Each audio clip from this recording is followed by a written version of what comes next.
ნიკა ნინო ქათამაძესთან სხვა ქართველებთან ერთად ძალიან მნიშვნელოვან საქმეს აკეთებს უკრაინაში. შეგვიძლია ვთქვათ, რომ თავის ძირითად საქმიანობას ახლა ისოვრეთ იქ ეწევა, რაც არ არის მხოლოდ შემოქმედებითი საქმიანობა, ეს ამაზე გაცილებით მეტია, როდესაც დაბომბვის ქვეშ, ყოველდღიური საფრთხისა და რისკის ქვეშ შენ საყვარელ საქმეს კი ემსახურები, მაგრამ ამას აკეთებ უზარმაზარი რისკის ფასად. თუ არ ვხვდები, ნიკა თავად არის ახლა ოპერატორი და გვაჩვენებს იმ განწყობას, რომელიც ერთ-ერთ უკრაინულ ქალაქშია, მაგრამ მაინც მინდა ვთხოვო, რომ თავადაც გამოჩნდეს და გაგვიზიაროს ის განწყობა, რომელიც ახლა საომარ მდგომარეობაში მყოფი უკრაინის საზოგადოებაშია. მოგესალმებით ნიკა და გისმენთ. გამარჯობა.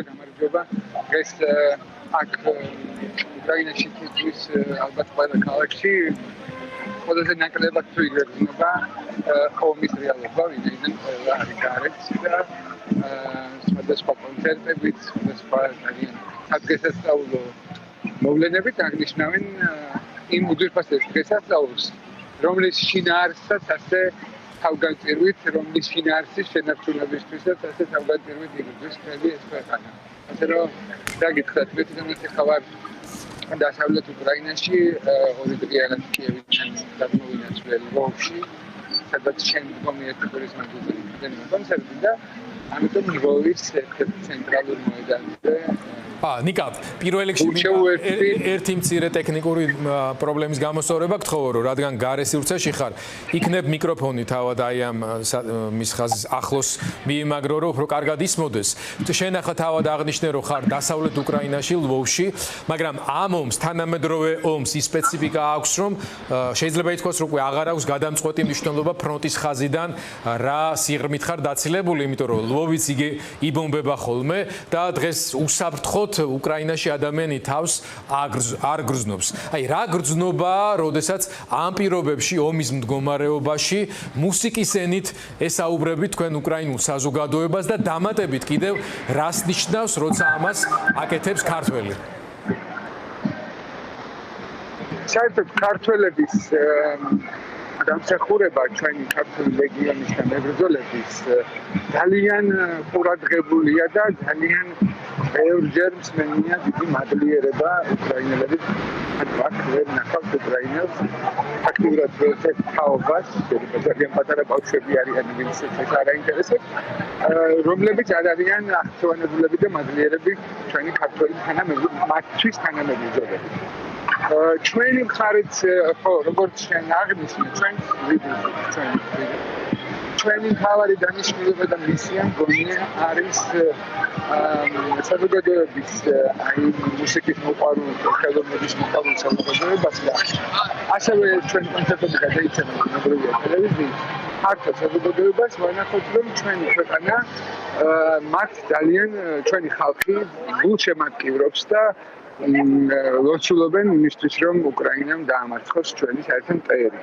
ფაქტიურად ეს გზავნილია ჩვენი ყოველი გამოსვლა და აგრეთვე ხა ჩემთვის პირადად მას მერე რაც სრულმასშტაბიანი ომი დაიწყო და ნინოსთან ერთად ჩამოვედი, მე დავიწყე თანამშრომლობა რამდენიმე სიმფონიურ და კამერულ ორკესტრთან. ხო და შემდგომ უკვე ჩვენ ისეთი მეგობრობა გვაქვს, რომ ყოველი ის რამდენიმე კვირა, თვე თუ რამდენიმე დღე, როდესაც მე არ ვარ უკრაინაში და ვარ ან საქართველოში, ან ევროპაში და მაქვს კონცერტები, თავს ძალიან უხერხულად გრძნობ, რომ აი ამ რთული ღამეებით თითქოს მივატოვე და მე ვარ მშვიდობიანად და ისინი განიცდიან აი ამ აგრესიას და სისასტიკეს. ამიტომ სიმართლე გითხრათ, ყოველი თავისუფალი დღე და წუთი, როგორც მაქვს ხოლმე, მაშინაც მინდა ვიყო მათ გვერდზე და ვაგრძნობინა, რომ ჩვენ და მე პირადად და ჩვენი ქვეყანა მათ გვერდით არის.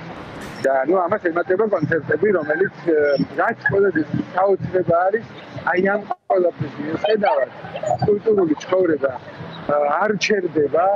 პირიქით, ეხლა ხანს იყო ძალიან დიდი პროექტი ევროკავშირის მხრიდან მიღებული დახმარების ერთ-ერთი პროექტი იყო კულტურის და ხელოვნების მხარდაჭერა და ამიტომ ძალიან დიდი პროექტი იყო პრეზიდენტის მიერ ინიციირებული და ფაქტიურად სრულიად უკრაინის სახელმწიფო სამყარომ შეიტანა ერთგვარ გრანტებზე პროექტები მე ვიყავი ამ მონიტორინგში ჩართული და რაღაც საოცარი არაერთი პროექტის თვის გაიცა ინვესტირებული დაფინანსება, ზოგ შემთხვევაში თანადაფინანსება. ანუ იმის თქმა მინდა, რომ აი ამ ურთულეს პერიოდში გულისხმობ ომს პარალელურად ქვეყანა ამ მიმართულებითაც, ისევე როგორც ტექნოლოგიურად ჩვენ ვიცით, ხდება დრონების თუ სხვა მიმართულებით პროგრესში, კულტურული ცხოვრებაც არათუ დგას და შენარჩუნებულია, არამედ მნიშვნელოვნად პროგრესირებს და ამ პროცესის ერთ-ერთი მონაწილე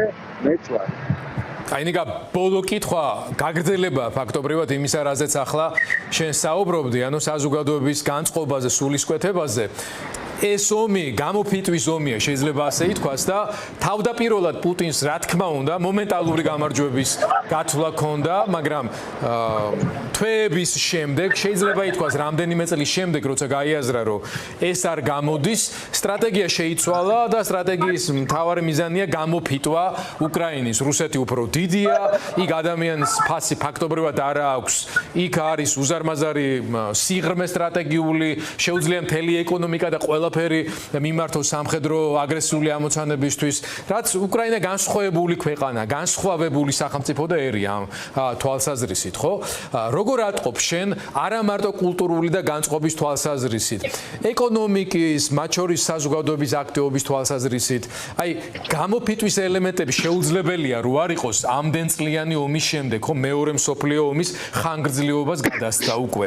აი როგორი ენერგეტიკა არის ახლა ამ მომენტისთვის, როდესაც ესკალაცია აშკარად ხდება, პატრიოტების ნაკლებობა არის, კიდევ უფრო მეტად დამძიმდება სიტუაცია, მსხვერპლის რაოდენობა სამწუხაროდ ალბათ კიდევ უფრო მეტად გაიზრდება, მაგრამ უფრო მყარი არის დასავლეთის განსაკუთრებით ევროპის მხარდაჭერა და ფრონტზე არათუ ძრვა არ არის. დღეს პრეზიდენტმა ზელენსკიმ დათვალა რა ის კვადრატული კილომეტრები ბოლო 1 წლის განმავლობაში, რაც რუსეთმა ასე ვთქვათ მოიპოვა, იმაზე არანაკლები უკან დაიბრუნა თავად უკრაინამ. ანუ ამ ხრივაც კი აბსოლუტური ბალანსია, შეიძლება ასე ითქვას. აი რა განწყობა ამ ხრივ, როგორია ენერგეტიკა ქვეყანაში? საერთოდ ამ ქვეყანაში ენერგეტიკა ბოლოს სრულმასშტაბიანი ომის დაწყებიდან ცხადია განსაკუთრებულია და პირადად ჩემს ემოციურ თვალსაზრისით შემიძლია ვთქვა, რომ ყოველ ჯერზე, როდესაც ვახლოვდები მის საზღვარს მაპშიში და როგორც კი გადავყვეთ საზღვარს და უკვე ვარ უკრაინის მიწაზე, ეს შიში ხდება. დაახლოებით ასეა აქაც. უკრაინაში აღმოჩნდა, რომ ეს ხალხი არის უშიშარი. მიუხედავად იმისა, რომ ძალიან ხშირად ისმის ხოლმე სიტყვა ლატარეა, აი ამ განსაკუთრებით ამ რთული აგვისტოს განმავლობაში, როდესაც ამ სიტყვას ხმარობენ იმ თვალსაზრისით, რომ არავინ არ იცის ვის რა შემთხვევაში გაუმართლებს და გადარჩება დაბომბვის ღამეს და ეს არის ერთგვარი ლატარია, ვის როგორ გაუმართლებს, მაგრამ აი ამ ლატარიის მიუხედავად მაინც ერთი წამით არ შემინიშნავს და იცით მე ისეთი სპეციალობა მაქვს, რომ მე მიწევს ურთიერთობა არა რაღაც რამდენიმე ადამიანისგან შემდგარ სამეგობრო წრეებთან, არამედ სხვადასხვა კოლექტივებთან, რომელშიც მინიმუმ 60-70 და მაქსიმუმ ზოგჯერ 150 ხელოვანი არის გაერთიანებული. შესაბამისად, შესვენებებზე, შეხვედრების დროს, რეპეტიციის წინ, სხვადასხვა ვითარებაში მე მეძლევა საშუალება უმრავლესობის მოსაზრება გავიგო და მე მაქვს ხოლმე კითხვები, რაზეც ვშიშობ და აქედან ვიგებ საერთო განწყობას. მინდა ვთქვა, რომ აქ არ არის შიშის განწყობა, აქ არის უბრალოდ ფსიქოლოგიურად ემზადებიან რთული ზამთრისთვის, ასევე არანაკლებ რთული გაიარეს გასული ზამთარი, მაგრამ გადარჩენ, მედგრად იდგნენ, იციან ზუსტად რომ ამ ზამთარსაც გაუძლებენ და ნებისმიერ შემთხვევაში ივლიან წინ იმისათვის რომ გაიმარჯვონ. ეს გადაწყვეტილია შინაგანად კი არა, გააზრებულია, რომ სხვა ვერსია და სხვა გზა მათ არ არის. ეხლა მართლა აღარ აქვს, ამიტომ კი ეს ქვეყანა ჯერა რომ გაიმარჯვებს და ამის ჯერა თითოეულ მათგანს. ნიკა, ძალიან დიდი მადლობა.